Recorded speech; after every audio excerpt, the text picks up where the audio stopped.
नमस्कार,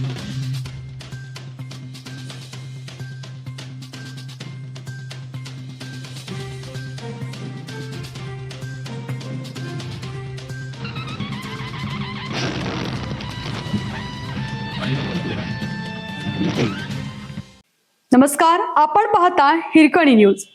हिरकणी न्यूज प्रत्येक क्षण ताज्या घडामोडी आणि महत्त्वाच्या प्रत्येक बातमीसाठी नेहमी तत्पर. वारणानगर येथील बाजार आणि कृषी सेवा केंद्राला शॉर्ट सर्किटने आग.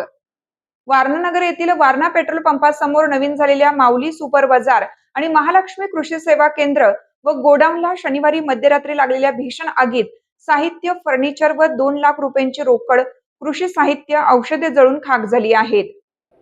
यामध्ये कोट्यावधीचे नुकसान झाले. शॉर्ट सर्किटने आग लागल्याचा प्राथमिक अंदाज आहे. तेजसिंह सरनाईक यांचे महालक्ष्मी कृषी सेवा केंद्र तर कृष्णात पाटील व विजय चव्हाण तिघेही राहणार बहिरेवाडी तालुका पन्हाळा यांचा माऊली सुपर बाजार आहे.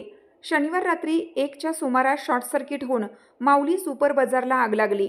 आगीतील स्फोटाच्या आवाजामुळे सरनाईक कुटुंबीय व तेथील वसतिगृहातील मुलांना जाग आली. त्यांनी आरडाओरडा केला.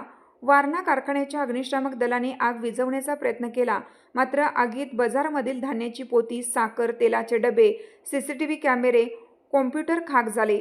कॅश काउंटरला असणाऱ्या रोख रकमेची राख झाली. बाजारला लागून असणाऱ्या तेजसिंह सरनाईक यांच्या महालक्ष्मी कृषी केंद्राच्या गोडाऊनला आग लागून कृषी साहित्य जळून खाक झालं. याच इमारतीमध्ये असणारे बँक ऑफ इंडियाचे ATM मशीनही जळाले. महावितरणच्या अधिकाऱ्यांनी पाठ फिरवल्याने बहिरेवाडी ग्रामस्थांनी तीव्र संताप व्यक्त केला. कोडोली पोलीस ठाण्याचे सहाय्यक पोलीस निरीक्षक चेतन मसुटगे, मंडल अधिकारी अरुण कांबळे, तलाठी प्रसाद मोहिते, कोतवाल दिलीप खाडे यांनी पंचनामा केला.